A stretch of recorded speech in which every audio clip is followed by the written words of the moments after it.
السلام علیکم دوستو، کیسے ہو؟ امید ہے کہ آپ تمام حضرات خیریت سے ہوں گے۔ دوستو، حضرت جی مولانا سعد صاحب کے بیان سننے کے لیے ہمارے چینل کو سبسکرائب کریں اور ویڈیو کو زیادہ سے زیادہ شیئر کریں۔ چلیے شروع کرتے ہیں بیان۔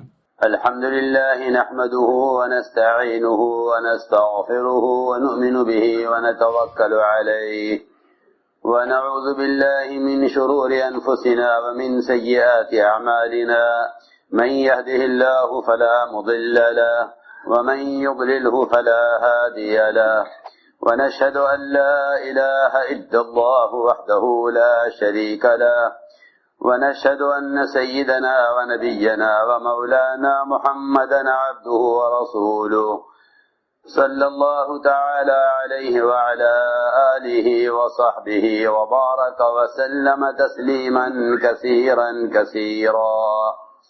أما بعد، فأعوذ بالله من الشيطان الرجيم. بسم الله الرحمن الرحيم. ومن أحسن قولا ممن دعا إلى الله وعمل صالحا وقال إنني من المسلمين. وقال الله سبحانه وتعالى: والعصر إن الإنسان لفي خسر إلا الذين آمنوا وعملوا الصالحات وتواصوا بالحق وتواصوا بالصبر. وقال عليه الصلاة والسلام: المؤمنون هينون لينون كالجمل الآنف، إن قيد انقاد وإن أنيخ على صخرة استناخ، أو كما قال عليه الصلاة والسلام. میرے محترم دوستو، بزرگو، عزیزو، اس وقت سب سے بڑا اہم مسئلہ امت کے لیے وہ غیبی نصرتوں کا نازل ہونا ہے امت کے دین پر چلنے کے لیے، اس لیے کہ دین کے جس کام میں کوئی رکاوٹ پیش آتی ہے، دین کے اس حصے کو مسلمان چھوڑ دیتا ہے۔ سوال اس بات کا ہے کہ مسلمان کے لیے اپنے دین پر چلنے کے لیے غیبی نصرت اور مدد کیوں نہیں ہے؟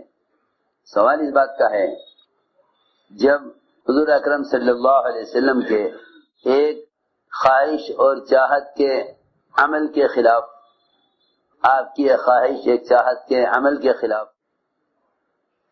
کوئی احتجاج کرے، اس پر اللہ رب العزت محمد صلی اللہ علیہ وسلم کی ایسی مدد فرمائیں کہ اللہ بھی آپ کے ساتھ، جبرائیل بھی آپ کے ساتھ، سارے ایمان والے بھی آپ کے ساتھ، اور سارے فرشتے بھی آپ کی مدد کے لیے آپ کے ساتھ۔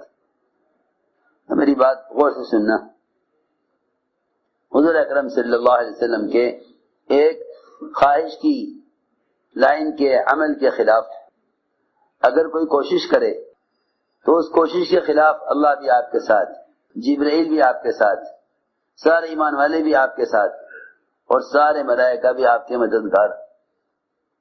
تو اس سے اندازہ کرو کہ اگر کوئی طاقت اسلام کے خلاف آئے تو آپ کی اور آپ کی امت کی کتنی بڑی مدد ہونی چاہیے۔ میں عرض کرتا ہوں، حضور اکرم صلی اللہ علیہ وسلم نے حضرت زینب کے یہاں شہد پیا۔ شہد کا پینا کوئی فرض نہیں، واجب نہیں، شہد کا پینا کوئی ثواب کا کام نہیں، نہ پیا جائے کوئی گناہ نہیں، ایک انسان کی خواہش اور طبیعت کی چیز ہے۔ میری بات توجہ سے سننی پڑے گی، ایک خواہش اور طبیعت کی چیز ہے۔ آپ نے زینب کے یہاں شہد پیا اور ازواج مطہرات کے یہاں جانے میں تاخیر ہوئی۔ دو بیویوں نے مل کر آپ کے حضرت زینب کے یہاں شہد پینے کے خلاف اسکیم بنائی، آپ کے حضرت زینب کے یہاں شہد پینے کے خلاف اسکیم بنائی۔ دو بیویوں نے مل کر آپ کو شہد پینے سے روکنا چاہا۔ اس کے لیے انہوں نے ایک ماحول بنایا تاکہ آئندہ آپ حضرت زینب کے یہاں شہد نہ پئیں۔ یہ جو کچھ کیا ازواج مطہرات نے، آپ کی بیویوں نے، آپ کی محبت میں کیا، آپ کی محبت میں، دشمنی میں نہیں، آپ کی محبت میں، کہ آپ زینب کے یہاں کیوں زیادہ وقت دیں، سوکن چاہتی ہیں کہ شوہر ہر ایک چاہتی ہے کہ مجھ سے زیادہ محبت کریں. ازواج مطہرات نے آپ کی محبت میں آپ کو ایک ایسے عمل سے روکا جس عمل کا کرنا نہ فرض ہے، نہ واجب ہے، نہ لازم ہے، نہ کرنے پر ثواب ہے، نہ کرنے پر گناہ ہے. چنانچہ حضور اکرم صلی اللہ علیہ وسلم نے جب یہ دیکھا کہ میری ازواج شہد پینے سے راضی نہیں ہیں تو آپ نے فرمایا کہ میں نے قسم کھا لی ہے آئندہ میں شہد نہیں پیوں گا، آئندہ میں شہد نہیں پیوں گا. اللہ تعالی نے فرمایا کہ نبی جی آپ جس چیز کو اللہ نے آپ کے لیے حلال کیا ہے آپ اس کو حرام کیسے کر سکتے ہیں، وہ بھی بیویوں کو خوش کرنے کے لیے.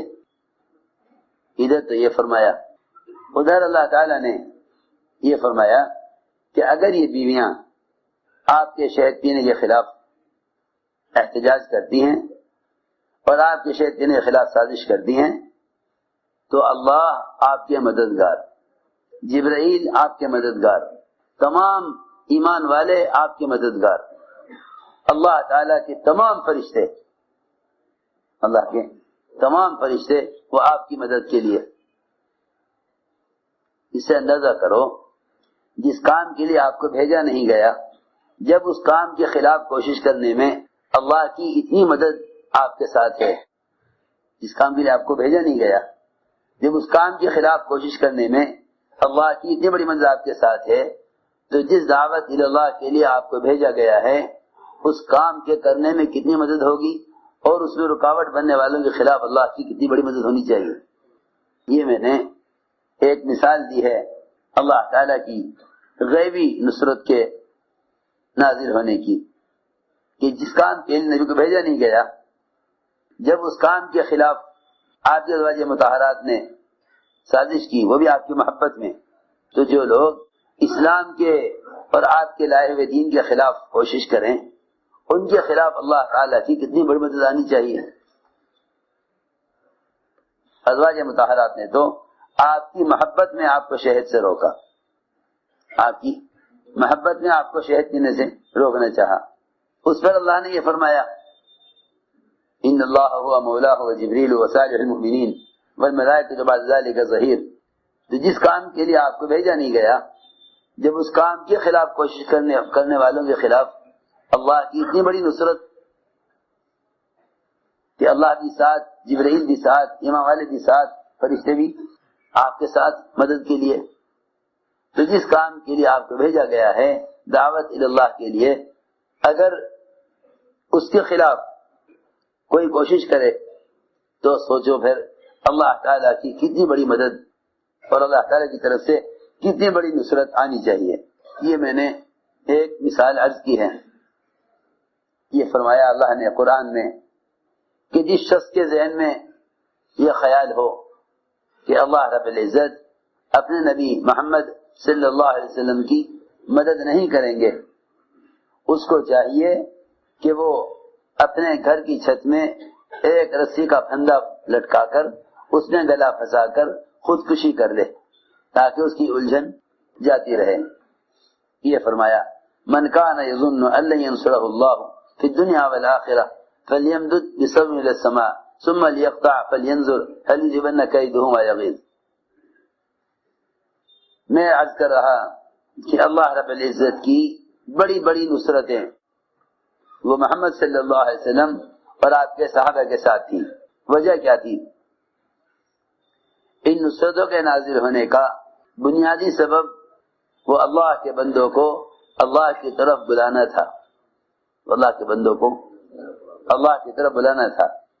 اس لیے کہ اللہ تعالی نے قرآن میں شرط لگائی ہے، قرآن نے شرط لگا دی ہے کہ اگر تم اللہ کے دین کے مددگار ہو تو اللہ تمہارے مددگار ہیں، اور اگر تم اس کے دین کے مددگار ہو تو وہ تمہارے قدموں کو تمہارے دین پر جمانے والے ہیں،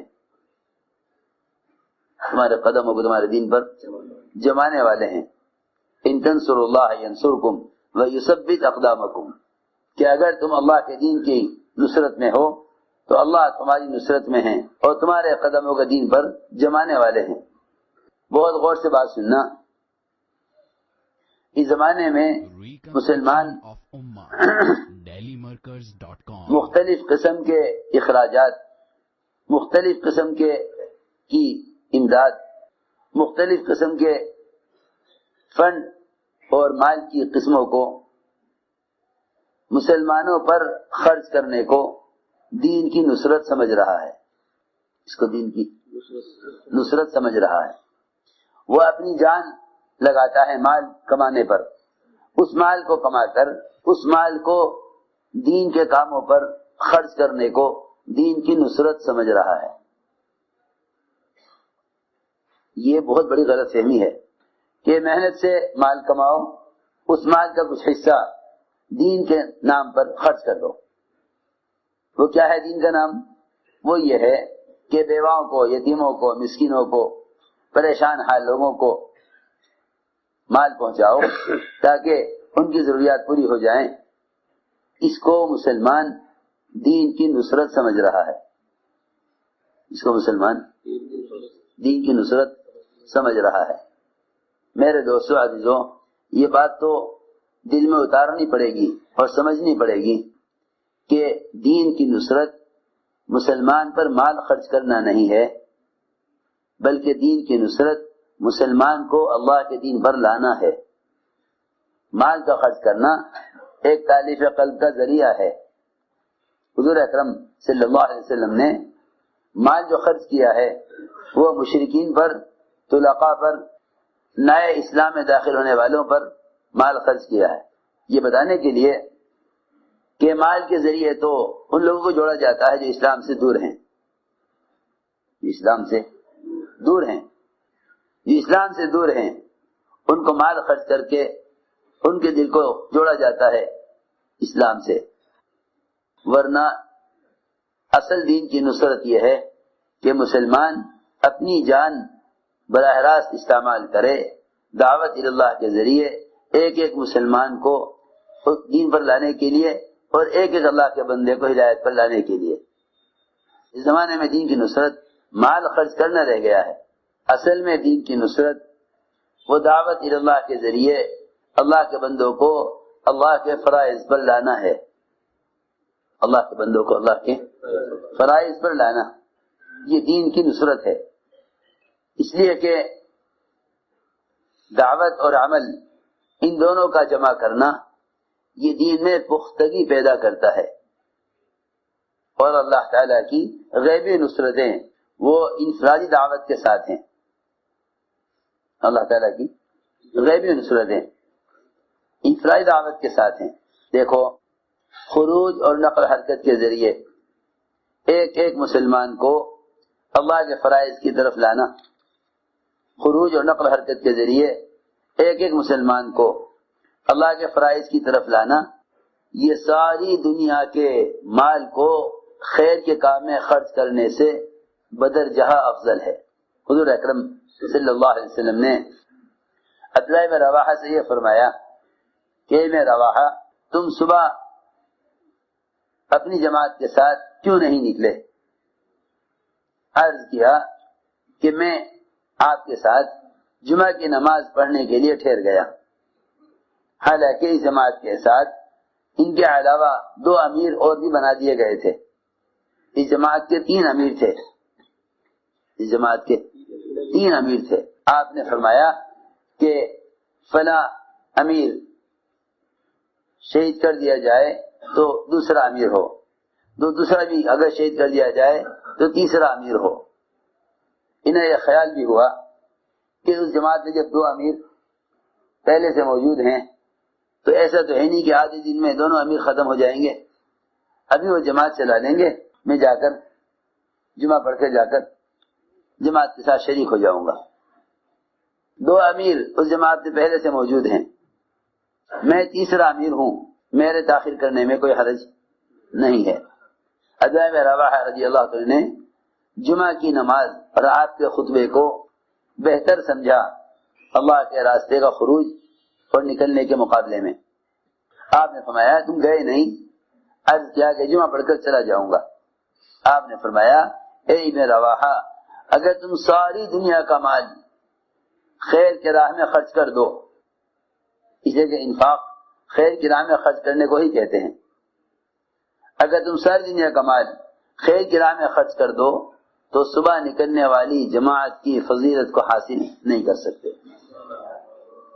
یہ بات میں اس لیے عرض کر رہا تاکہ ہم سب یہ بات سمجھیں کہ ایک اسلام کی نصرت ہے، ایک مسلمان کی نصرت ہے، اور مسلمان کی نصرت بھی ایک اس کی ضرورت کے پورا کرنے میں ہے، ایک اس کے مقصد کو پورا کرنے میں ہے۔ ایک مسلمان کی ضرورت کا پورا کرنا ہے، ایک مسلمان کی کے مقصد کا پورا کرنا ہے۔ ضرورت کا پورا ہونے کی بات تو یہ ہے کہ ایک مسلمان کی ضرورت کو ایک غیر مسلم بھی پورا کر دے گا۔ اگر ایک زانیہ کسی کتے کو پانی پلا دے تو اللہ تعالی کتے جیسے رذیل مخلوق کے کام آنے پر جنت عطا فرما دیتے ہیں، جنت عطا فرما دیتے ہیں۔ ایک زانیہ کے ایک کتے کو پانی پلا دینا وہ اس کو جنت میں داخل کرا دیتا ہے۔ غور کرو، مسلمان کے مقصد کے لیے استعمال ہو رہا یا مسلمان کی ضرورت کے لیے استعمال ہونے کو دین پر مال خرچ کرنا سمجھ رہا۔ اس زمانے میں مسلمانوں کا خیال یہ ہے کہ دین کے کاموں میں مال خرچ کر دینا یہ میری طرف سے دین کی نصرت ہے۔ دین کی نصرت یہ ہے کہ اللہ کا دین وجود میں آئے، دین کی نصرت یہ ہے کہ اللہ کا دین وجود میں آئے، دین کی نصرت یہ ہے کہ اللہ کے بندے اللہ کے دین پر قائم ہوں، دین کی نصرت یہ ہے کہ اللہ کے بندے اللہ کے دین میں داخل ہوں۔ قرآن نے اسی کو نصرت کہا ہے۔ نصرت اور فتح وہ ضروریات کا پورا ہو جانا اور ملک و مال کا حاصل ہو جانا نہیں ہے، بلکہ نصرت اللہ کے بندوں کا اللہ کے دین میں داخل ہونا ہے، یہ نصرت ہے۔ اس زمانے میں لوگوں کا خیال یہ ہے کہ خیر کے کاموں میں مال خرچ کر دینا یہ بھی دین کی نصرت ہے، حالانکہ میں عرض کر چکا کہ مسلمان کی ضرورت غیر مسلم بھی پوری کر دیتے ہیں، مسلمان کی ضرورت غیر مسلم بھی پوری کر دیتے ہیں، غیر مسلم کی ضروریات مسلمان بھی پوری کر دیتا ہے۔ لیکن اگر کوئی مسلمان کسی غیر مسلم کے کام آ جائے، اگر کوئی مسلمان کسی غیر مسلم کے کام آ جائے تو یہ دعوت نہ ہوگی، دعوت تو یہ ہے کہ یہ اس کو اللہ کی طرف بلائے اور اس کو اللہ کی ذات سے جوڑے اور اس کو اللہ پر ایمان لانے کی دعوت دے۔ یہ دین کی نصرت ہے، یہ دین کی نصرت ہے۔ مال کا خرچ کرنا مسلمان کی نصرت ہے، دعوت دینا اسلام کی نصرت ہے، دعوت دینا اسلام کی نصرت ہے، مال خرچ کر دینا مسلمان کی نصرت ہے۔ سوال اس بات کا ہے کہ ہم مسلمان کی نصرت کر رہے ہیں یا اسلام کی، یہ سمجھنے کی بات ہے۔ اللہ رب العزت نے مسلمان کو مسلمان کی ہدایت کا ذریعہ بنایا ہے، مسلمان کو مسلمان کی ہدایت کا ذریعہ بنایا ہے۔ مسلمان بیچارہ مال حاصل کرتا ہے کوشش کر کے، اس مال کا کچھ حصہ دین کے نام پر خرچ کر دیتا ہے، اس کو وہ اپنی ذات سے دین کی مدد سمجھ رہا ہے، حالانکہ دین اللہ کی ذات کی طرح مستغنی ہے، دین کو ملک و مال کی ضرورت نہیں ہے، دین اللہ کی ذات کی طرح مستغنی ہے۔ دین بادشاہ ہے، ہم دین کے محتاج ہیں، دین بادشاہ ہے، ہم دین کے محتاج ہیں۔ تو میں نے عرض کیا کہ امت کو غیبی نصرتوں کی ضرورت ہے، وہ غیبی نصرتیں انفرادی دعوت کے ساتھ ہیں، غیبی نصرتیں انفرادی دعوت کے ساتھ ہیں، غیبی نصرتیں انفرادی دعوت کے ساتھ ہیں۔ غیبی نصرت کسے کہتے ہیں؟ اللہ تعالی کی طرف سے ایسے واقعات کا پیش آنا جس سے غیر اسلام قبول کرنے پر مجبور ہو جائیں، اس کو غیبی نصرت کہتے ہیں۔ یعنی ظاہر کے خلاف اللہ تعالی کی مدد، اس کی آسان مثال، حضور اکرم صلی اللہ علیہ وسلم اپنے صحابہ کے ساتھ ایک سفر میں تھے، صحابہ کے ساتھ سفر میں تھے، صحابہ آپ کے ساتھ تھے، آپ نے دیکھا ایک شخص کو ایک راستے پر جاتے ہوئے، آپ اس کے راستے پر آئے اور اس سے ملاقات کی اور یہ فرمایا کہ تمہیں خیر کے کام میں رغبت ہے؟ اس نے کہا وہ کیا ہے؟ آپ نے فرمایا کہ کیا گواہی دو گے اس کی کہ اللہ کے سوا کوئی عبادت کے لائق نہیں اور محمد صلی اللہ علیہ وسلم اللہ کے بندے اس کے رسول ہیں، اسی گواہی دو گے کہ مجھے اللہ کا رسول مان لو اور اللہ کو ایک مان لو؟ اس نے کہا کہ آپ کی اس بات پر گواہ کون ہے؟ آپ کی اس بات پر گواہ کون ہے؟ آپ نے فرمایا کہ اس وادی کے کنارے پر جو درخت کھڑا ہوا ہے یہ گواہی دے گا کہ میں اللہ کا رسول ہوں، یہ درخت گواہی دے گا کہ میں اللہ کا رسول ہوں، یہ درخت گواہی دے گا کہ میں اللہ کا رسول ہوں۔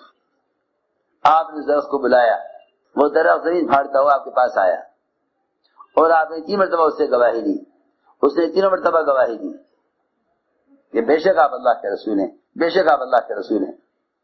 دیہاتی نے درخت سے گواہی سن کر اسلام قبول کیا۔ میں عرض کر رہا تھا انفرادی دعوت یہ اللہ کی غیبی نصرت کے نازل ہونے کا سب سے بنیادی سبب ہے۔ انفرادی دعوت یہ اللہ تعالیٰ کی غیبی نصرتوں کے نازل ہونے کا بنیادی سبب ہے۔ ہر سمجھتے تھے کہ اپنی ذات سے خود جا کر دعوت دینا، اپنی ذات سے خود جا کر دعوت دینا یہ ہے اصل دعوت۔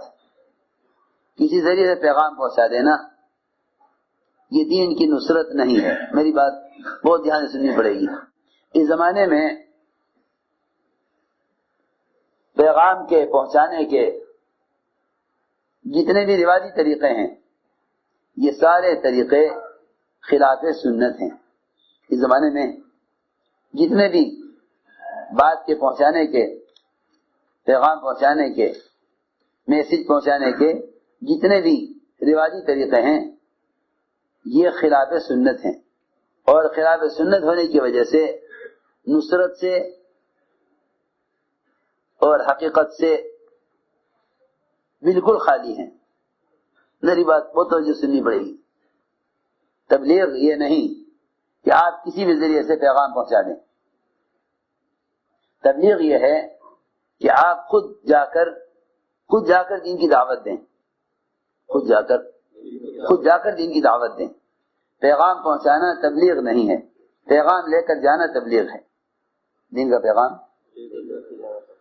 ہائے ہائے، اس زمانے میں مسلمان رواجی چیزوں سے اتنا متاثر ہے کہ ان کے استعمال کو اتمام حجت کے لیے کافی سمجھتا ہے۔ اس زمانے میں مسلمان رواجی چیزوں سے اتنا متاثر ہے کہ ان کے ذریعے پیغام پہنچا دینے کو ذمہ داری کا ادا کرنا سمجھتا ہے۔ میں یہ عرض کرنا چاہتا ہوں کہ خروج اور نقل و حرکت یہی دعوت کا اصل امتیاز ہے۔ دعوت کا اصل کام ہی یہی ہے کہ خروج اور نقل و حرکت کے ذریعے امت تک دین کا پیغام پہنچایا جائے۔ اصل دعوت یہ ہے۔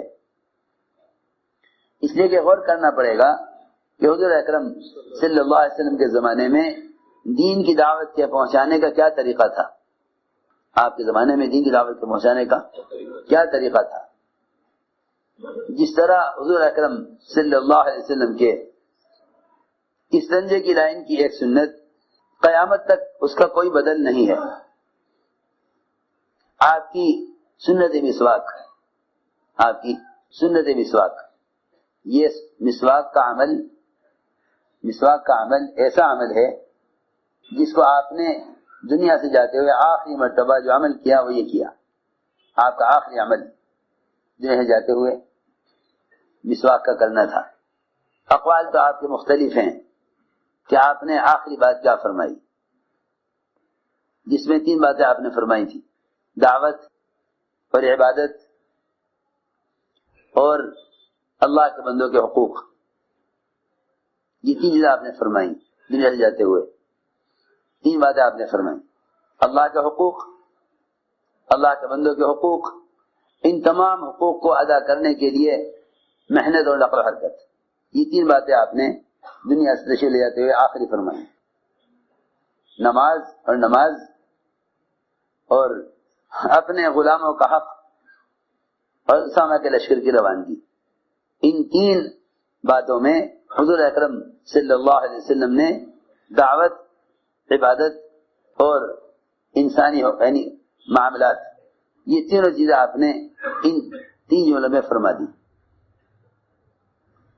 یہ تین باتیں آپ نے فرمائی دنیا سے جاتے ہوئے۔ قول کے اعتبار سے تو آپ نے تین باتیں فرمائی۔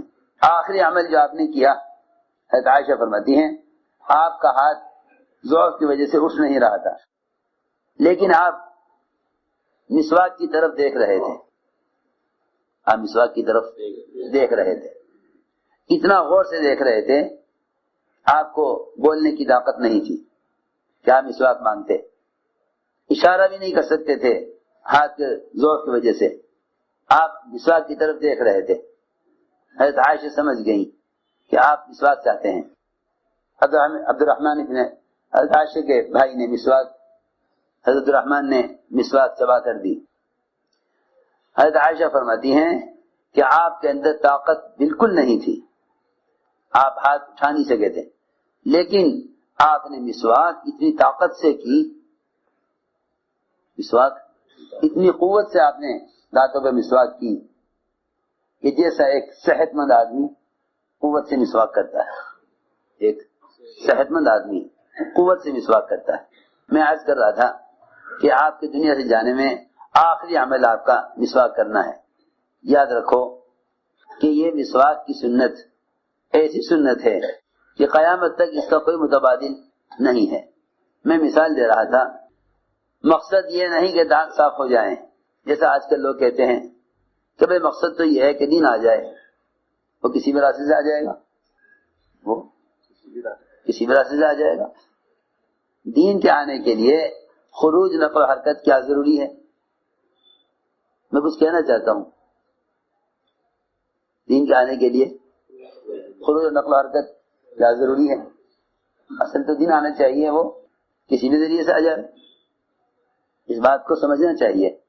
اس کا مطلب دین کے کسی شعبے کا انکار نہیں ہے، اس کا مطلب ہے امت اس طریقہ محنت کی پر مجتمع ہو جس طریقہ محنت پر اور نقل و حرکت پر صحابہ مجتمع تھے۔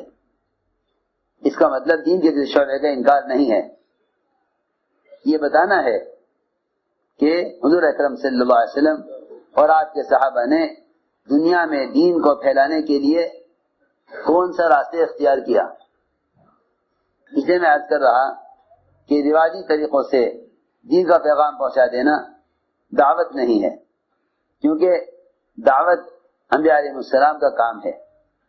انبیاء علیہ السلام کو حکم ہے کہ آپ پر اللہ نے جو احکام نازل کیے ہیں آپ انہیں خود پہنچائیے، آپ ان کو خود پہنچائیے۔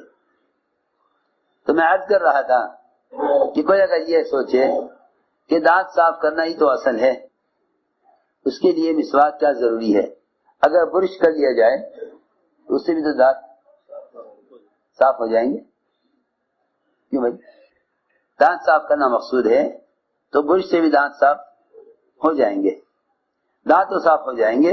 آپ مجھے یہ بتائیے کہ آیا برش مسواک کا متبادل بن جائے گا؟ کیونکہ مسواک کا کرنا یہ سنت ثابتہ ہے، آپ کا طریقہ مسواک ہے، آپ کا طریقہ مسواک ہے، آپ کا طریقہ مسواک ہے۔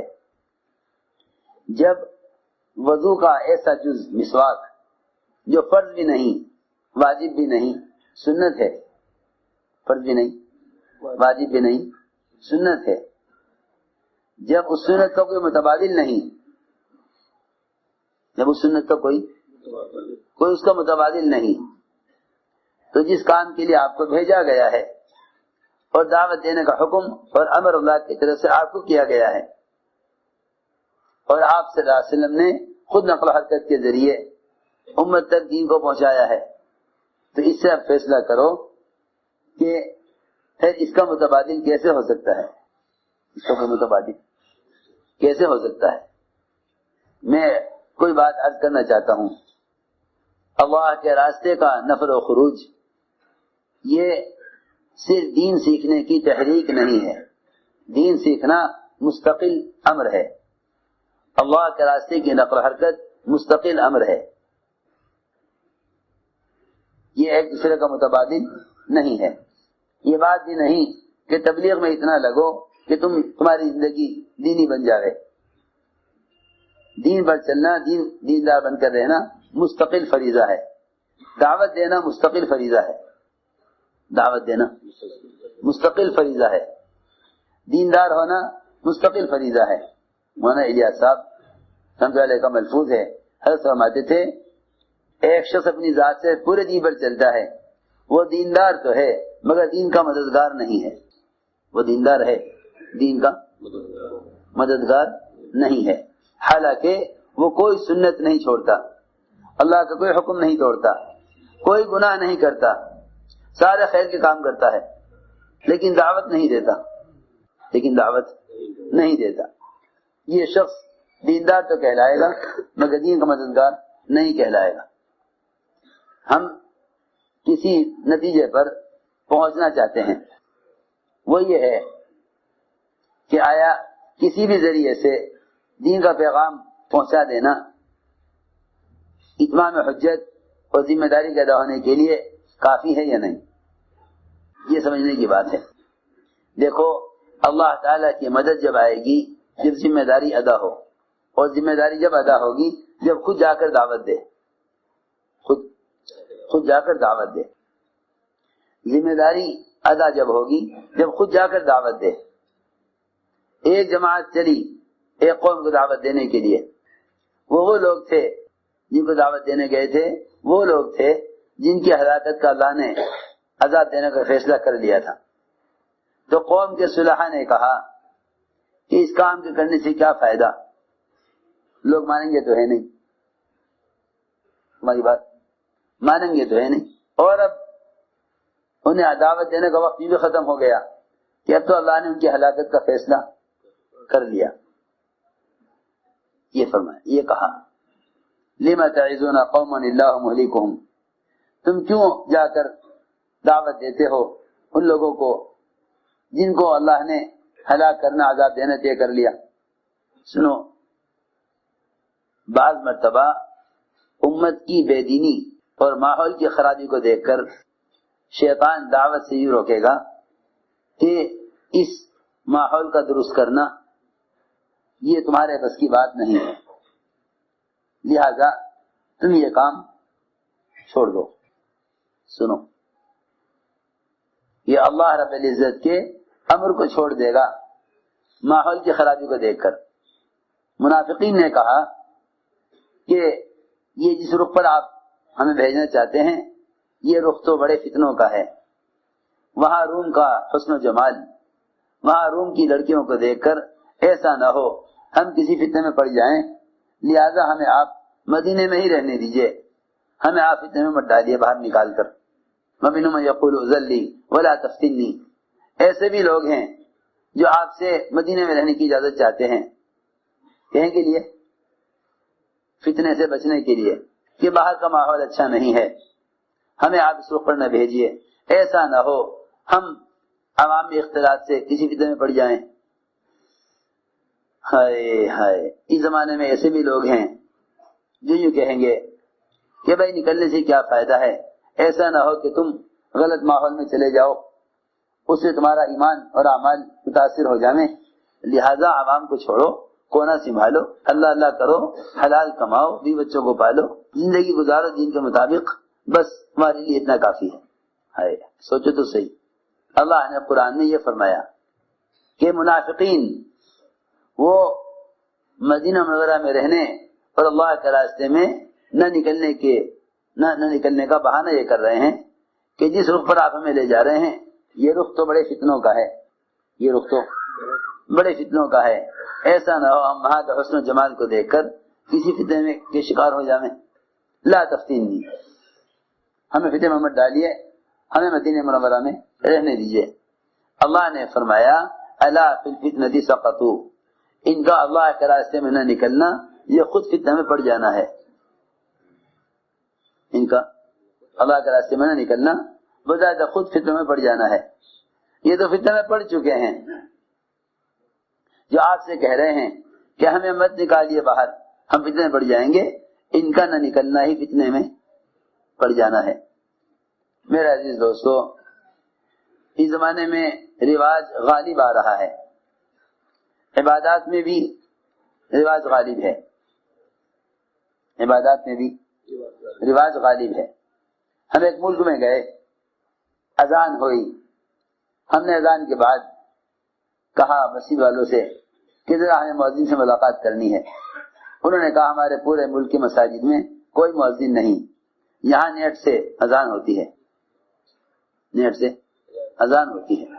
میں سمجھ گیا کہ رواج نے ان کو دعوت تامہ سے محروم کر دیا، رواج نے ان کو دعوت تامہ سے محروم کر دیا۔ اللہ اکبر، اذان و عمل تھا، جہاں جہاں تک مؤذن کی آواز جاتی تھی وہاں کی ساری مخلوق مؤذن کے لیے دعائیں مغفرت کرتی تھی۔ انہوں نے کہا پیسے دینا پڑے گا مؤذن کو، کیا ضرورت ہے کہ مسجد میں مؤذن ہو، وقت پہ اذان دے نہ دے، اس کی آنکھ کھلے نہ کھلے، پھر اسے رکھنا، اس کی بیوی بچوں کو رکھنا، اس کے لیے اخراجات کا انتظام کرنا، کیا اس سے بہتر یہ ہے کہ نیٹ کے ذریعے اذان ہو جاوے مؤذن کی؟ جس اذان کے لیے حضور اکرم صلی اللہ علیہ وسلم نے فرمایا تھا کہ اذان کے فضائل، حضرت عمر نے فرمایا کہ آپ نے تو اذان کے ایسے فضائل بیان کر دیے کہ ہمارے درمیان تلواریں چلیں گی مؤذن بننے کے لیے۔ آپ سے اذان کے فضائل سن کر حضرت عمر نے یہ عرض کیا کہ یا رسول اللہ، آپ نے تو اذان کے ایسے فضائل بیان کر دیے ہمارے درمیان تلواریں چلیں گی، کہیں کے لیے؟ مؤذن بننے کے لیے۔ فرمایا اے عمر کلا، ہرگز نہیں، ہرگز نہیں، اے عمر تو کہاں ہے، ان قریب وہ زمانہ آنے والا ہے، ان قریب وہ زمانہ آنے والا ہے کہ جو آدمی سب سے زیادہ بیکار اور سب سے زیادہ ذلیل اور سب سے زیادہ نکما سمجھا جائے گا اس کو مؤذن بنا دیا جائے گا، اس کو مؤذن بنا دیا جائے گا۔ حالانکہ حدیث میں ہے لمبی گردنیں ہوں گی، اونچی گردنیں مؤذنین کی، مؤذن الگ پہچانے جائیں گے ساری مخلوق کے درمیان، مؤذن کا مقام خاص ہوگا۔ میں نے عرض کیا رواج نے یہاں تک پہنچا دیا، معلوم ہوا مسجد میں کوئی مؤذن نہیں ہے، یہاں نیٹ سے اذان ہوتی ہے۔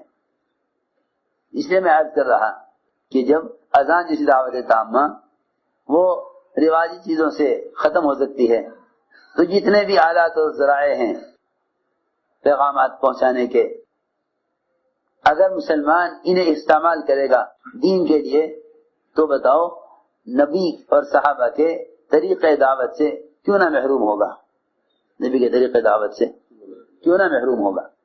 دعوت یہ نہیں کہ آپ کسی ذریعے سے پیغام پہنچا دیں، دعوت یہ ہے کہ آپ دین کا پیغام لے کر خود جائیں، دین کا پیغام لے کر خود جائیں۔ میں یہ سب بات اس لیے دوہرا رہا ہوں کہ اس زمانے میں شیطان نے مسلمانوں کے ذہنوں پر یہ بات اچھی طرح بٹھا دی ہے، اچھی طرح بٹھا دی کہ دین کے وجود میں آنے کا کوئی مخصوص طریقہ، کوئی لازم طریقہ نہیں ہے، اور خروج نقل و حرکت یہ یعنی ہر زمانے میں یہی راستہ نہیں ہے، اور بھی ذرائع ہیں، اور بھی ذرائع ہیں۔ یہ غور کرنا پڑے گا کہ حضور اکرم صلی اللہ علیہ وسلم کے زمانے میں امت تک دین کو پہنچانے کا کیا طریقہ تھا۔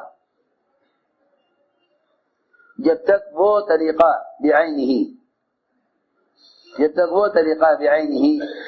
وجود میں نہیں آئے گا، خدا کی قسم اس وقت تک غیبی مددیں نہیں آئیں گی، یہ پکی بات ہے۔ جب تک وہی طریقہ وجود میں نہیں آئے گا اس وقت تک غیبی مددیں نہیں آئیں گی، پکی بات ہے۔ غور سے سنو، حضور اکرم صلی اللہ علیہ وسلم نے کسرا کو دعوت دی، کسرا کو دعوت دی۔ جتنے بھی اغیار ہیں ساری دنیا میں مسلمان، ان کو دعوت دیے بغیر ان سے مقابلے کی سوچ رہے ہیں۔ کبھی بھی مسلمان غیروں کے مقابلے میں کامیاب ہو نہیں سکتا جب تک نبوت کے طریقے پر دعوت نہ دے، جب تک نبوت کے طریقے پر دعوت نہ دے۔ یہ کہنا کہ اب تو چینلوں سے ساری دنیا میں اسلام پھیل چکا ہے، اسلام تو دعوت تو پہنچ چکی ہے، اب تو مقابلہ کر لیا جاوے، وہ تو خدا کی قسم اگر نبوت کے طریقے سے ہٹ کر دعوت دو گے اور پھر مقابلہ کرو گے تو ہمیشہ ناکامی ہوگی، ہمیشہ ناکامی ہوگی۔ اس لیے کہ دعوت عبادت کا جمع کرنا یہ نظام کائنات کو مسخر کرتا ہے۔ اگر دعوت عبادت کے جمع کرنے سے سورج کو روکا جا سکتا ہے، سورج کو روکا جا سکتا ہے، تو ایک ملک کی بادشاہت کی کیا حیثیت ہے؟ ایک ملک کی بادشاہت کی کیا حیثیت ہے؟ اگر دعوت عبادت کو جمع کرنے پر سورج کو روکا جا سکتا ہے۔ یوشع بن نون نے کہا تھا اے اللہ سورج کو یہاں روک دے تاکہ ہم دشمن سے مقابلے سے فارغ ہو کر عصر پڑھیں، عصر کی نماز کے بعد پھر سورج غروب ہو۔ سورج کو روک دیا، سورج کو روک دیا۔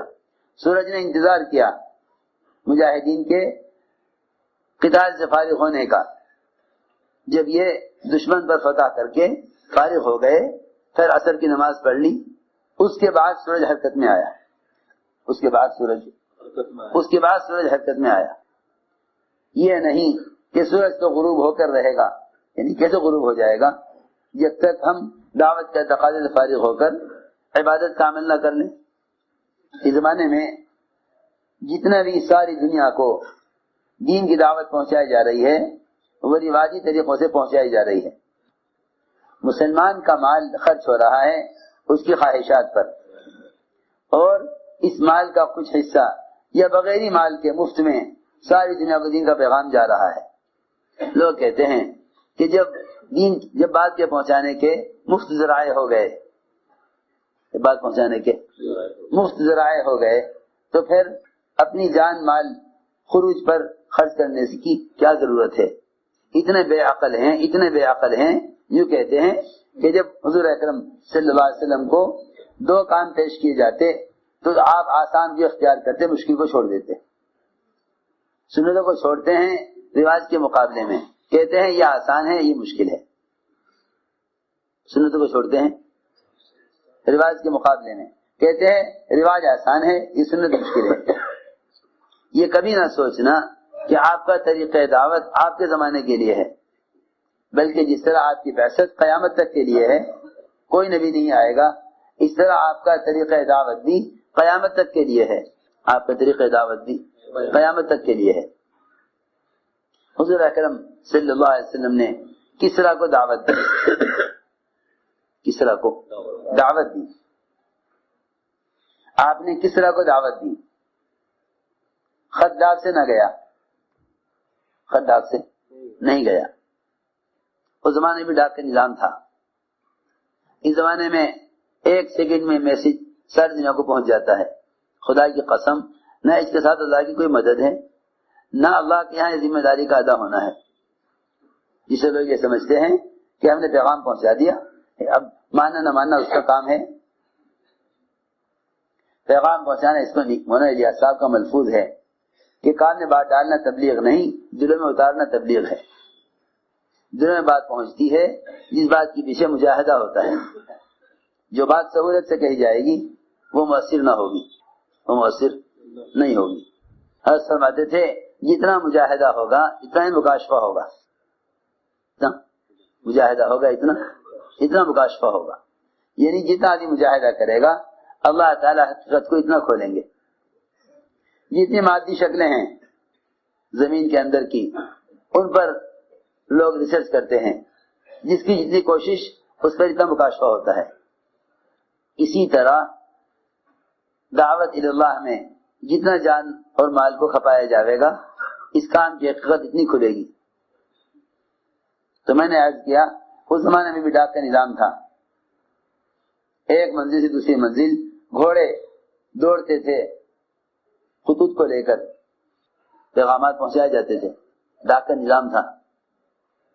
لیکن حضور اکرم صلی اللہ علیہ وسلم نے کسرا کو جو خط بھیجا وہ جماعت کو دے کر بھیجا، 4 صحابہ کو بھیجا آپ نے خط دے کر، 4 صحابہ بھیجے گئے خط دے کر، وہ اعمال دعوت اعمال عبادت کرتے ہوئے کسرا کی طرف گئے۔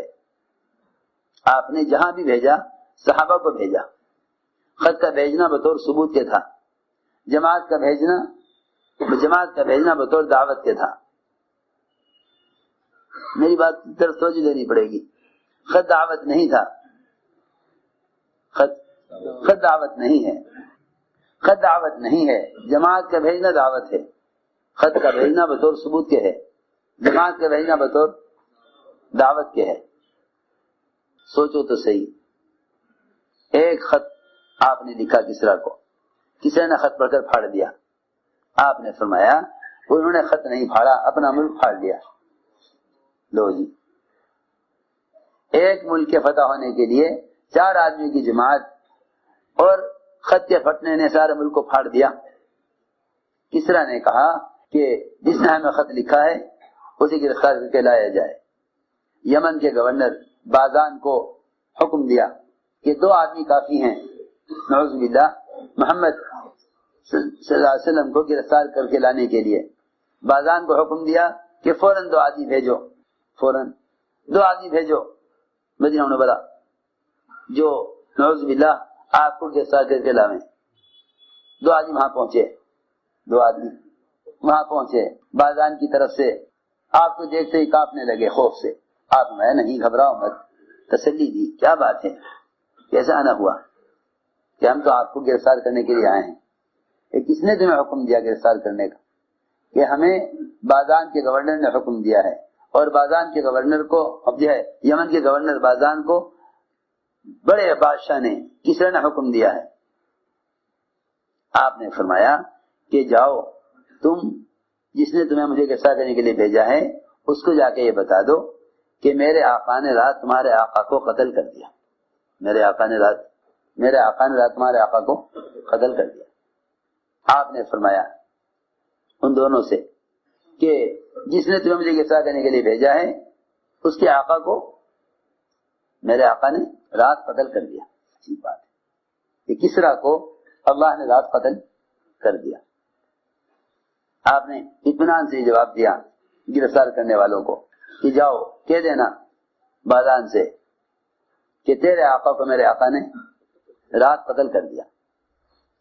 انہوں نے اسی وقت قلم کاغذ نکالا، وقت لکھا، تاریخ لکھی اور بازان کو خبر کی۔ بازان نے آگے پیغام بھیجا کسرا کی طرف کہ انہیں کی طرف سے یہ جواب آیا ہے۔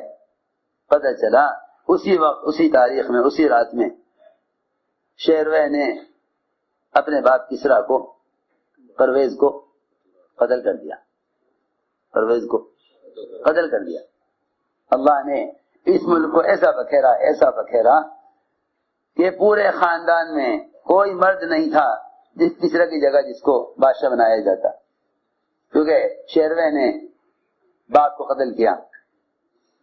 باپ کو اندازہ ہو گیا تھا کہ میرا بیٹا میری بادشاہت کے خلاف ہے، بادشاہ بننا چاہتا ہے۔ باپ نے کوشش کی بیٹے کو قتل کرنے کی، اپنے مخصوص خزانے میں ایک ڈبیا میں زہر بھر کے رکھا، اس پر لکھا کہ یہ طاقت کی دوا ہے۔ ڈبیا میں زہر بھر کے رکھا، اس پر لکھا کہ یہ طاقت کی دوا ہے، جمع کے لیے قوت ملے گی اس سے۔ شیروے نے، بیٹے نے باپ کو، پرویز کو قتل کیا۔ پھر بیٹے کو خیال ہوا کہ اور بھائی بھی ہیں، ویسا نہ ہو کہ وہ میری جگہ بادشاہ بن جاویں۔ جتنے بھائی تھے سب کو قتل کیا، خاندان میں کوئی مرد شیروے نے نہیں چھوڑا، سب کو قتل کیا۔ سب کو قتل کرنے کے بعد پھر باپ کا خزانہ کھولا، اس میں ڈبیا نظر آئی رکھی ہوئی، اس میں وہ ڈبیا نظر آئی۔ کہنے لگا کہ دیکھو تو صحیح، میرا باپ کتنی قوت کی چیزیں کھاتا تھا اور مجھے نہیں دکھلاتا تھا۔ وہ ڈبیا نکالی، اس میں سے وہ دوا کھائی، شیروے خود مرا۔ اب کوئی خاندان میں مرد نہ رہا جو کسی کی جگہ بادشاہت کرتا، کسی کی جگہ بادشاہت کرتا۔ یہیں سے ابتدا ہوئی عورتوں کی بادشاہت کی، یہیں سے ابتدا ہوئی عورتوں کی بادشاہت کی۔ کسرا کی لڑکی بچی تھی، اس لڑکی کو مجبوراً سب نے بادشاہ بنایا۔ آپ نے سن کے فرمایا کہ وہ قوم کبھی کامیاب نہ ہوگی جس نے اپنا بادشاہ اور اپنی ملکہ عورت کو بنا لیا. دیکھو تو صحیح، قیامت تک کے لیے اصول بنا لیا. میں عرض کرنا چاہتا تھا یہ سارا کچھ اس پر ہوا کہ آپ کی جماعت دعوت دینے گئی، آپ کی جماعت خود دعوت دینے گئی. یہ سارا کچھ اس پر ہوا، آپ کی جماعت خود دعوت دینے گئی. میرے دوستو عزیزو، ہماری طبیعتیں رواجی طریقوں سے متاثر ہیں، ہماری طبیعتیں رواجی طریقوں سے متاثر ہیں. اس لیے میں عرض کر رہا کہ دعوت ایک مخصوص متعین طریقہ محنت کا نام ہے. دعوت ایک مخصوص متعین طریقہ محنت کا نام ہے. دعوت ایک مخصوص اور متعین طریقہ محنت کا نام ہے. زمانے کے اعتبار سے تبلیغ کا پروگرام بنانا یہ نہیں ہے، بلکہ قیامت تک آنے والی امت اس دعوت کے کام کو صحابہ کی سیرت کے مطابق کرے. یہ دعوت ہے، یہ دعوت ہے. قیامت تک آنے والی امت اس کام کو صحابہ کی سیرت کے مطابق کرے، یہ دعوت ہے. اس لیے فرماتے تھے جس چیز کو اپنے اندر پیدا کرنا چاہتے ہو اس کو بصفت تبلیغ کرو، اس کو بصفت تبلیغ کرو. کیا مطلب ہے کہ اپنی محنت کو صحابہ کرام کے طریقہ محنت پر لاؤ. اس لیے دوستو عزیزوں، سب سے پہلے دعوت کے ذریعے یقین کو بدلنا ہے. اس یقین کی تبدیلی کے لیے بھی صحابہ کرام کا طریقہ عمل غور کرنا پڑے گا کہ صحابہ باہر نکل کر دعوت دیتے تھے، مقام پر کیا کرتے تھے، مقام پر کیا کرتے تھے. صحابہ کرام کا طریقہ محنت کیا تھا، صحابہ کا طریقہ محنت کیا تھا کہ دعوت کے ذریعے سب سے پہلے یقین کا بدلنا ہے. اس یقین کی تبدیلی کے لیے صحابہ کرام کا طریقہ عمل کیا تھا، صحابہ کا طریقہ عمل کیا تھا. صحابہ کو ایمان کے حلقوں میں لا کر جوڑا کرتے تھے. یہ ایک معمول تھا، یہ ایک معمول تھا. ملاقات برائے ملاقات نہیں تھی، ملاقات برائے مسجد تھی. ملاقات برائے ملاقات نہیں، ملاقات برائے مسجد. کیونکہ دعوت کے ذریعے امت کو ہدایت پر اور دعوت کے ذریعے امت کو اعمال پر لانا ہے. دعوت اللہ کا مطلب علماء نے لکھا ہے، دعوت اللہ کا مطلب دعوت الی فرائض اللہ، اللہ کے فرائض کی ادائیگی پر امت کو لانا، اللہ کی فرائض کی ادائیگی پر امت کو لانا. یہ دعوت کا اصل مطلب ہے، اللہ کے فرائض کی ادائیگی پر امت کو لانا. اس میں سب سے بڑا فریضہ ایمان ہے، سب سے بڑا فریضہ ایمان ہے کہ دعوت کے ذریعے امت کو ایمان کے فریضے پر لانا ہے. جس کے لیے عرض کرتے ہیں کہ مسجدوں میں ایمان کے حلقے قائم کیے جائیں، مسجدوں میں ایمان کے حلقے قائم کیے جائیں اور دعوت دے کر ایک ایک ایمان والے کو مسجد میں ایمان کے حلقوں میں لا کر جوڑا جائے. دعوت دے کر مسجد میں ایمان کے حلقوں میں لا کر جوڑا جائے. یہ ہے صحابہ کرام کے گشت کا اصل مقصد. ایک ایک فرد سے ملاقات کرتے تھے، ایک ایک فرد سے ملاقات کرتے تھے اور یہ کہتے تھے کہ اٹھو ہمارے ساتھ، چلو ہمارے ساتھ، آؤ ہمارے ساتھ، بیٹھو ہمارے ساتھ، اب پر ایمان لائیں گے. یہ صحابہ کرام کے اقوال ہیں کہ چلو ہمارے ساتھ، آؤ ہمارے ساتھ، بیٹھو ہمارے ساتھ تھوڑی دیر، اب پر ایمان لائیں. ہمارا کام یہ ہے کہ ہم گشتوں کے ذریعے اعمال مسجد سے امت کو جوڑنا چاہتے ہیں، کیونکہ مسجد کا ماحول دلوں کو ہدایت کے لیے کھولے گا.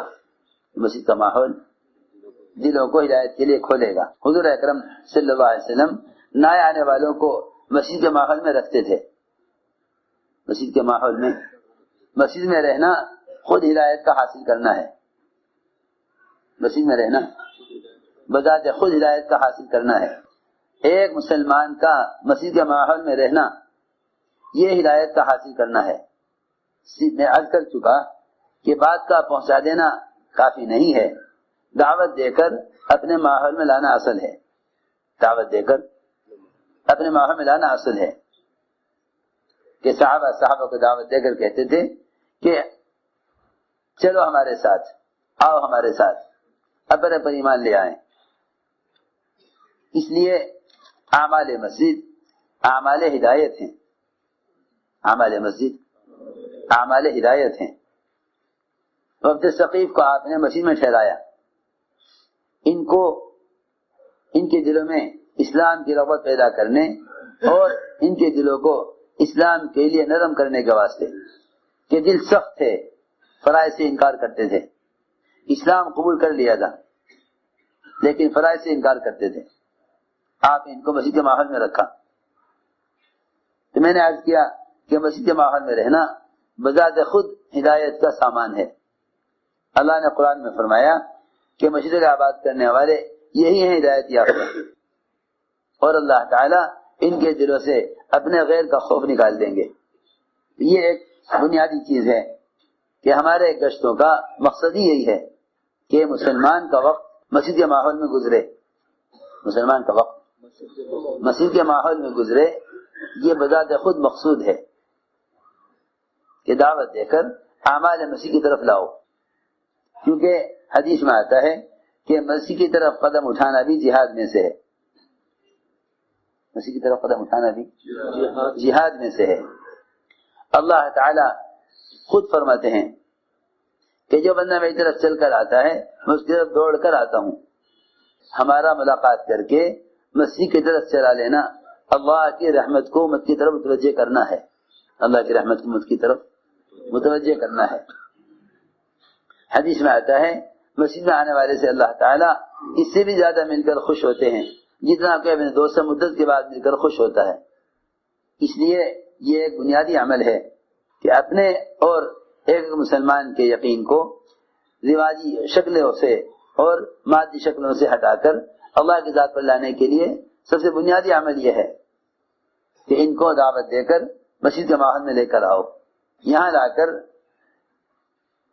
ساری دنیا کے مشاہدات، تجربات اور ظاہری شکلوں سے یقین کو ہٹا کر اللہ کی ذات پر یقین، اللہ کی ذات کا یقین یہاں سکھ لاؤ۔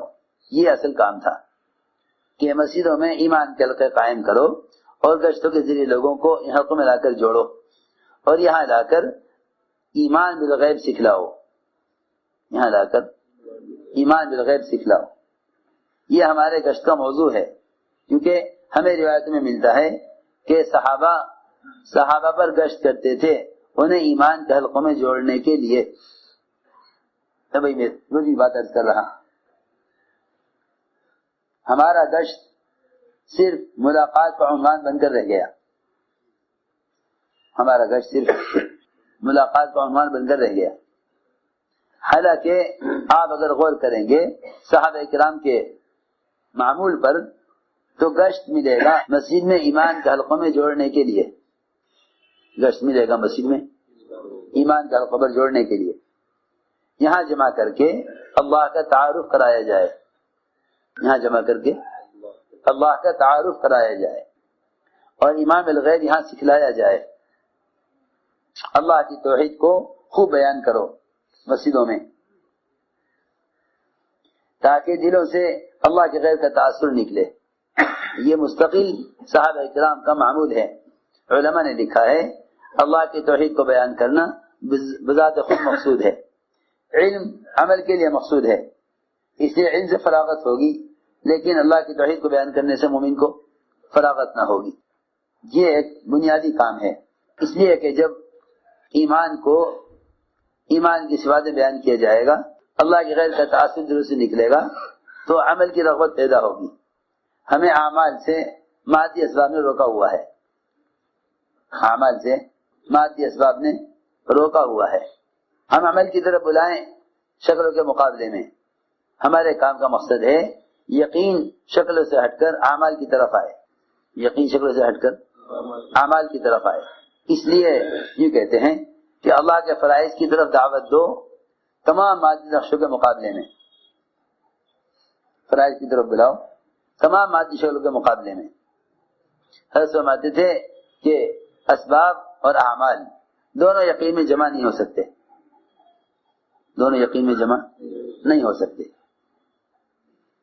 مسجد کے ماحول میں لا کر سب سے اہم کام اللہ کا فریضہ ادا کروانا ہے. اللہ کا ایک مسلمان کو نماز کے فریضے پر لے آنا، اس کو ارتداد سے بچا لینا ہے، اس کو ارتداد سے بچا لینا ہے. کیونکہ امت کے ارتداد کا اصل سبب فرائض کا چھوڑ دینا ہے. فریضہ نماز کا چھوڑ دینا امت کی ارتداد کا سبب ہے. ہمارے گشت کا مقصد یہ ہے کسی طرح یہ مسلمان مسجد میں آ جائے اور اللہ کا فریضہ ادا کر لے. کیونکہ میں یہ دیکھ رہا ہوں کہ کام کا رخ اب بیان تقی کی طرف جا رہا ہے. ایک مسلمان سے اللہ کا فریضہ ادا کرانے کی کوشش نہیں ہے، بلکہ اس کے کان میں دین کی بات ڈال کر ہی سوچتے ہیں کہ ہدایت تو اللہ کے ہاتھ میں ہے، ہمارے ذمہ تو صرف پہنچا دینا ہے. نہیں، ایسا نہیں ہے. پہنچانے کا مطلب یہ نہیں کہ آپ کان میں بات ڈال دیں. پہنچانے کا مطلب یہ ہے کہ آپ اسے ایسے ماحول میں لے آئیں کہ بات اس کے دل تک پہنچ جائے، بات اس کے دل تک پہنچ جائے.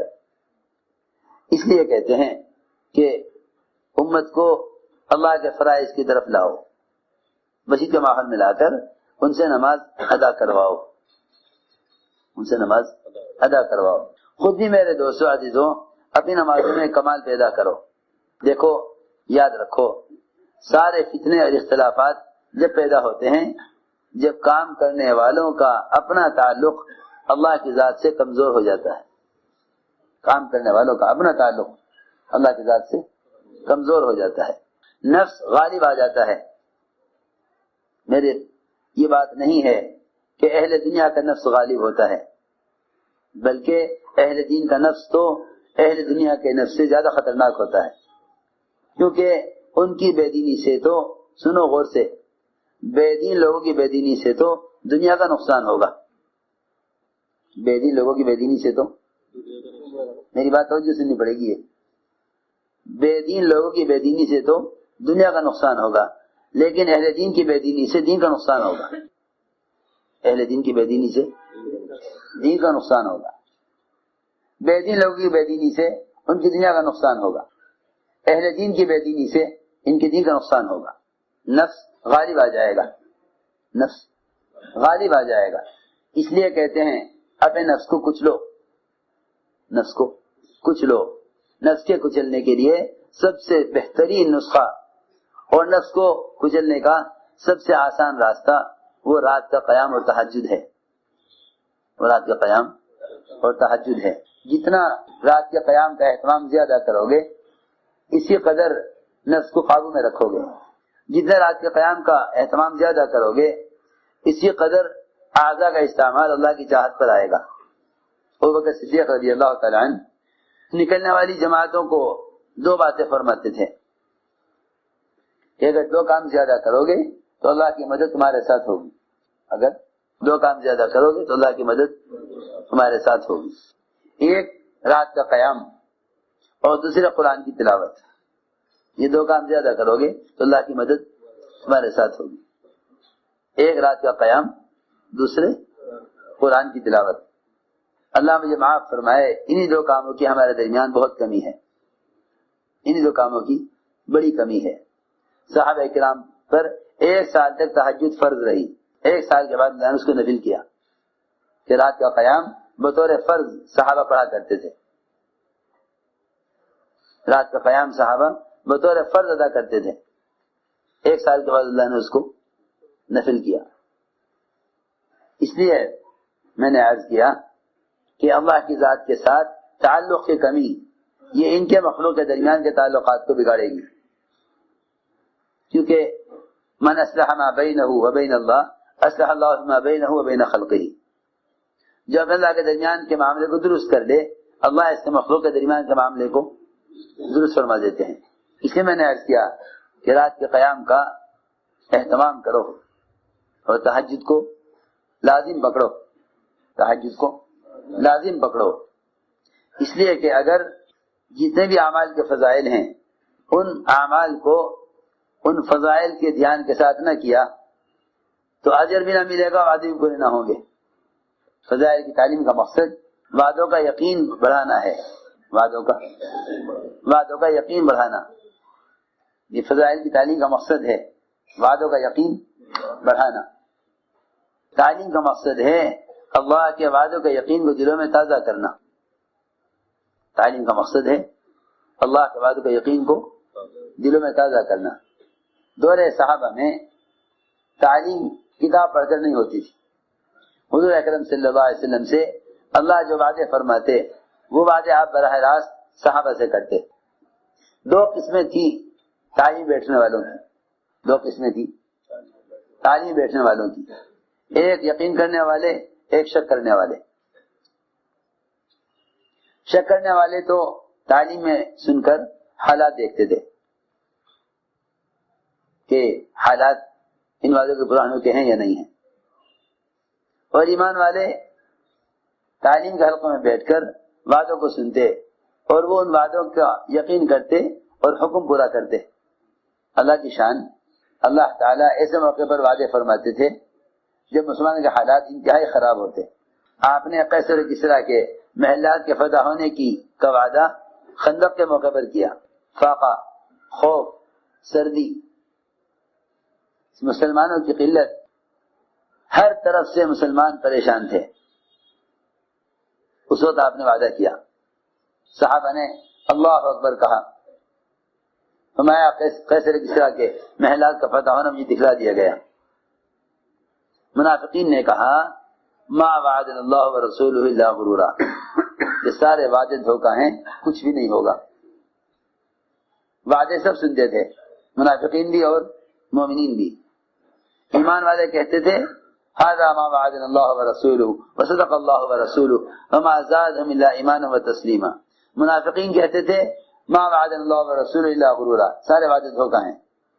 تعلیم میں دونوں ہوتے تھے، تعلیم میں دونوں ہوتے تھے. اس لیے میں نے عرض کیا ہماری تعلیم کا اصل مقصد ہے اللہ کے وعدوں کے یقین کو دلوں میں تازہ کرنا. تعلیم کا مقصد ہے اللہ کے وعدوں کے یقین کو دلوں میں تازہ کرنا. یہ تعلیم کا مقصد ہے، یہ تعلیم کا مقصد ہے. اللہ کے وعدوں کے یقین کے دلوں میں تازہ کرنا یہ تعلیم کا مقصد ہے. صبح شام تعلیم کے حلقوں میں اس یقین سے بیٹھا کرو کہ براہ راست محمد صلی اللہ علیہ وسلم سے جو اللہ نے وعدے کیے ہیں وہ وعدے سنائے جا رہے ہیں. پڑھنے والا بھی ان وعدوں کو یقین کے ساتھ پڑھے، سننے والے بھی ان وعدوں کو یقین کے ساتھ سنیں. ورنہ ہمارے ماحول میں تعلیم ایک ایسی عادت اور پروگرام بن گیا ہے کہ یوں سوچتے ہیں کہ یہ تو عمل کا شوق پیدا کرنے کے لیے پڑھی جاتی ہے اور عمل تو ہم کرتے ہی ہیں، پھر ہمیں اس کی کیا ضرورت ہے. تعلیم کا موضوع اور مقصد کام کرنے والوں کے درمیان وہ ان لوگوں کے لیے سمجھا جاتا ہے جو عمل نہیں کرتے، جو عمل نہیں کرتے. حالانکہ کبار صحابہ آپ کی تعلیم میں ہوتے، کبار صحابہ آپ کی تعلیم میں بیٹھتے اور وعدوں کو دھیان سے سنتے. میں یاد کر رہا کہ تعلیم کا مقصد ہے اللہ کے وعدوں کے یقین کو دلوں میں تازہ کرنا.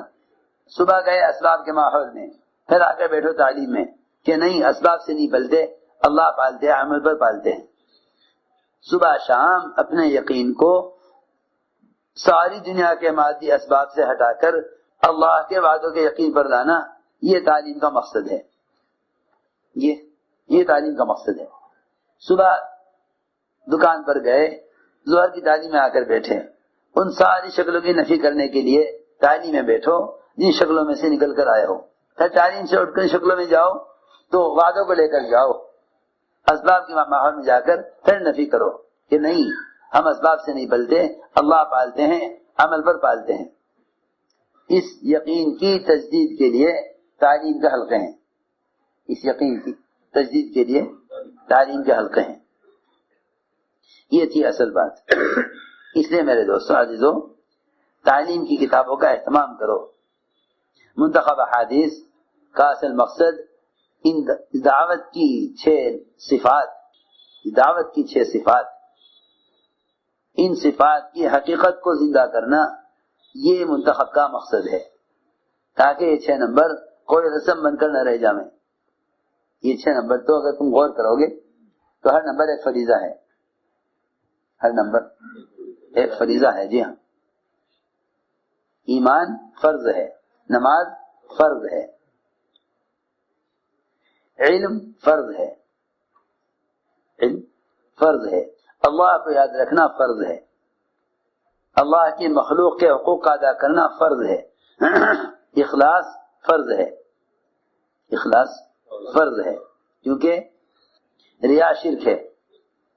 جس طرح ایمان فرض ہے، اخلاص بھی فرض عین ہے، اخلاص بھی فرض عین ہے، علم بھی فرض عین ہے، ایمان اور نماز بھی فرض عین ہے، حقوق ادا کرنا بھی فرض عین ہے، اور پوری کی پوری امت دین کی حفاظت کرے، اور پوری کی پوری امت ایک ایک امتی کے دین کا فکر کرے، یہ اس امت کا اجتماعی فریضہ ہے، اس امت کا اجتماعی فریضہ ہے، اس امت کا یہ اجتماعی فریضہ ہے۔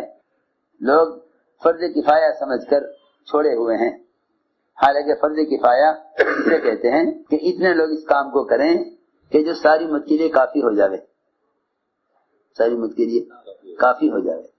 اس سے اندازہ کر لو کہ امت کا کتنا بڑا طبقہ دعوت پر قائم ہے۔ آیا یہ ساری امت مسلمہ یا امت غیر مسلمہ، کیا آیا ان سب کے کو دین پر لانے کے لیے یہ چھوٹا سا مجموعہ کافی ہو جائے گا؟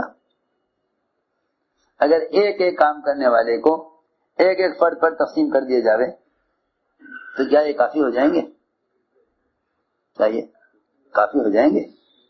بے شمار امت کا طبقہ ہے جو مسلمان ہوتے ہوئے کلمہ لا الہ الا اللہ سے بھی واقف نہیں ہے، بے شمار مسلمان ہیں جو کلمہ کا اخلاص تو کیا الفاظ سے بھی ناواقف ہیں۔ تو میں نے عرض کیا یہ تو بنیادی فرائض ہیں، یہ 6 نمبر تو بنیادی فرائض ہیں، یہ 6 نمبر تو بنیادی فرائض ہیں۔ اس لیے حضرت نے اس مقصد کے لیے یہ احادیث جمع کی تھی تاکہ امت ان صفات کا معیار کو سمجھے، ان صفات کے معیار کو سمجھے کہ یہ صفات کیا ہیں۔ اس لیے میں نے عرض کیا کہ ہمارے یہاں تعلیم کے لیے دونوں کتابیں برابر ہیں، فضائل اعمال، مافضال صدقات اور منتخب احادیث، تاکہ تبلیغ کے 6 نمبر اور یہ 6 صفات ان کی حقیقت تک پہنچیں، ان کی حقیقت تک پہنچیں۔ اس لیے میں نے عرض کیا تعلیم میں یہ ترتیب، گھروں کے جو 5 اعمال بتائے جاتے ہیں یہ سارے اعمال صحابہ ہیں۔ گھروں میں قرآن کی تفسیر کے حلقے کا اہتمام کرو، گھروں میں قرآن کی تفسیر کے حلقے کا اہتمام کرو، کیونکہ یہ صحابہ کا وہ عمل ہے جس سے صحابہ کو یعنی اس ماحول سے ہدایت ملا کرتی تھی۔ عمر رضی اللہ تعالیٰ عنہ کو حضرت عمر رضی اللہ تعالیٰ عنہ کو بہن کے گھر میں قرآن کو صحیح کرنے کے حلقے سے ہدایت ملی ہے۔ کسی بھی عمل کو یہ مت سمجھنا کہ یہ کوئی نئی بات ہے، ہم نئے ہیں کام پرانا ہے، ہم نئے ہیں کام پرانا ہے، یہ مت کہو ہم پرانے ہیں یہ کام نیا ہے۔ تم سارے کے سارے آپس میں جھگڑو گے، آپس میں جھگڑو گے، کیوں؟ جب تم میں سے ہر ایک کی نظر دوسرے کے تجربات پہ ہوگی نا، اور ہر ایک کی نظر اپنے تجربات پر ہوگی، لیکن میرے تجربے میں تو یہ بات نہیں ہے، میری نالج میری معلومات میں تو یہ بات نہیں ہے۔ تم سارے آپس میں جھگڑ رہے ہو کہ تم میں سے ہر ایک کی نظر اپنے تجربات پر ہے۔ اگر سارے کام کرنے والے صحابہ کی سیرت پر غور کریں تو سب جمع ہو جائیں، تو سب جمع ہو جائیں۔ اگر صحابہ کی سیرت نہیں دیکھو گے نا تو یوں کہو گے تبلیغ میں یہ کام نیا شروع ہو گیا۔ کیا کہو گے؟ تبلیغ میں یہ کام نیا شروع ہو گیا۔ ہائے ہائے، ایک ایک چیز پر غور کرو، ایک ایک چیز پر غور کرو، صحابہ نے کیا کیا، ایک ایک چیز پر غور کرو۔ عمر رضی اللہ تعالیٰ عنہ حضور اکرم صلی اللہ علیہ وسلم کو قتل کرنے کے لیے جا رہے تھے، ان کی بہن کے گھر میں قرآن کی تفسیر کا اجتماعی حلقہ چل رہا تھا، قرآن کو صحیح کرنے کا اجتماعی حلقہ، قرآن کو صحیح کرنے کا اجتماعی حلقہ چل رہا تھا۔ عمر رضی اللہ تعالیٰ عنہ بہن کے گھر میں داخل ہوئے، غصے میں بھرے ہوئے، مارا بہن کو، غصہ تو اترا، لہذا فرماتے تھے اس ماحول کا اثر تھا کہ عمر گھر میں قرآن کے حلقے کے ماحول میں جا کر اسلام کے دشمن آپ پر اسلام لانے کے لیے تیار ہو گئے. مجھے لے چلو آپ کی خدمت میں، مجھے اسلام قبول کرنا ہے. یہ اعمال صحابہ ہیں. ان سے اختلاف کرنا اعمال ہدایت سے اختلاف کرنا ہے. ان سے اختلاف کرنا بڑی محرومی کا سبب ہے. ان سے اختلاف کرنا بڑی محرومی کا سبب ہے. کسی بھی عمل کو یہ کہہ کر انکار نہ کر دو کہ یہ ہمارا کام نہیں ہے، تو اس کا مطلب یہ ہوا کہ وہ تمہارا کام صحابہ کرام کے کام سے مختلف ہے. امام مالک فرماتے ہیں اس امت کے بعد والے سدھر نہیں سکتے یہ تو امت وہ نہ کرے جو امت کے پہلو نے کیا ہے.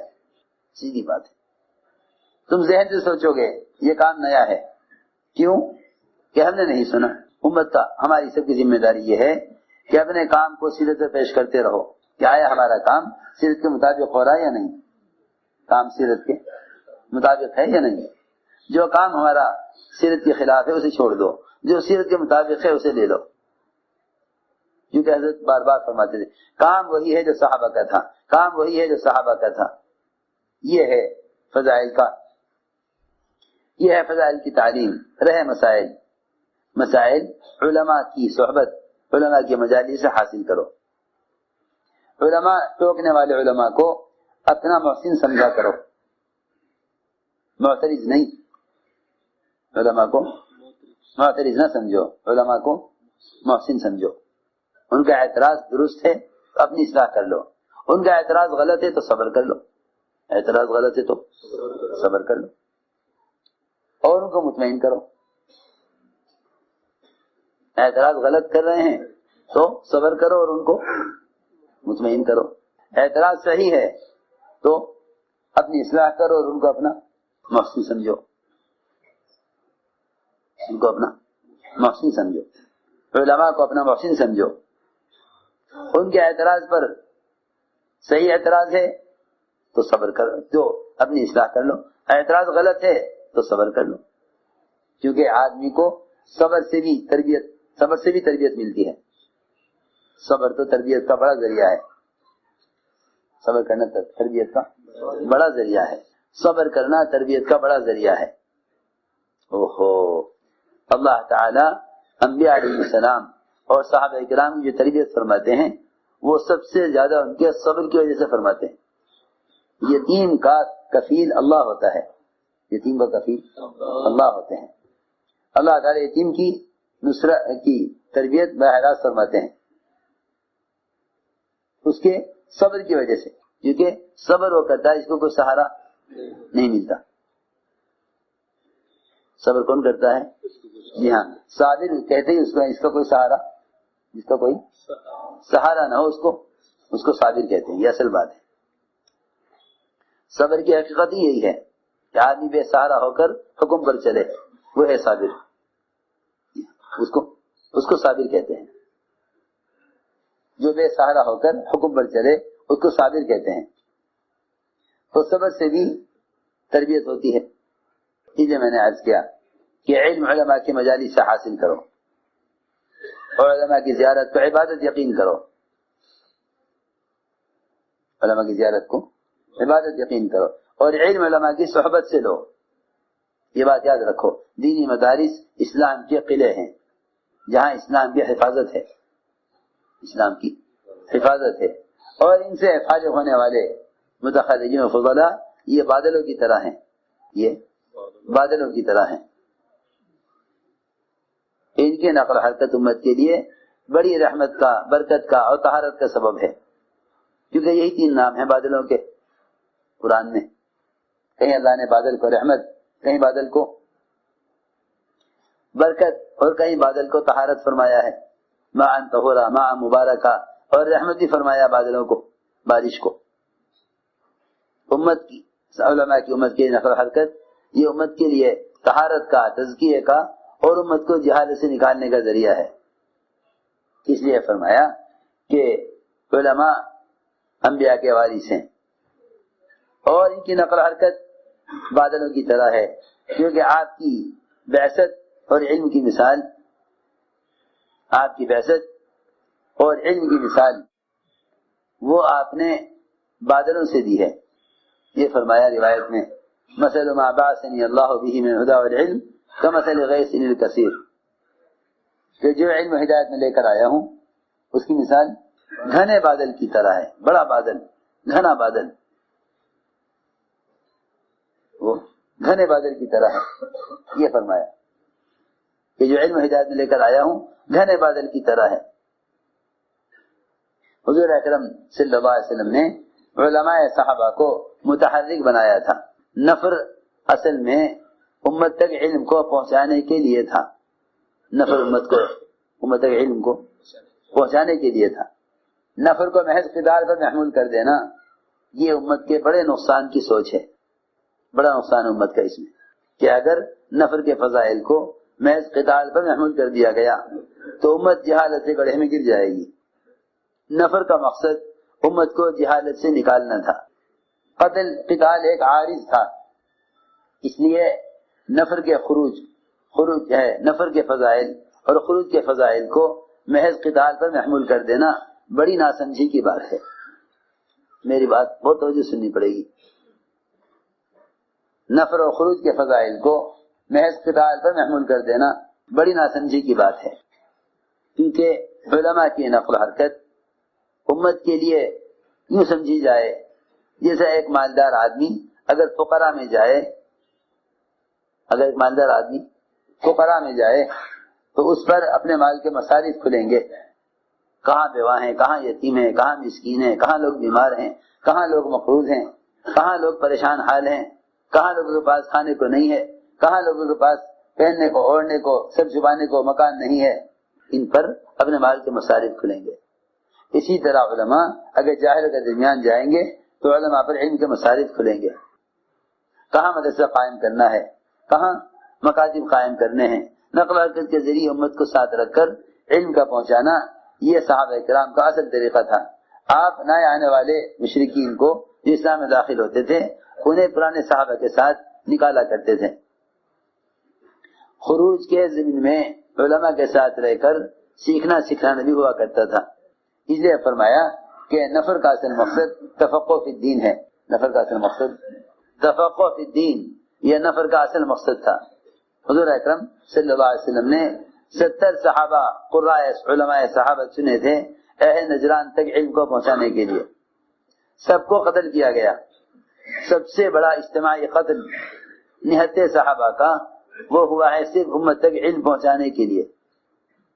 یہ قتال کے لیے نہیں نکلے تھے، یہ قتال کے لیے نہیں نکلے تھے، یہ نکلے تھے علم پہنچانے کے لیے. اہل نجران نے مطالبہ کیا کہ ہمیں علماء چاہیے، ہمارا اسلام آ گیا ہے، علم نہیں آیا.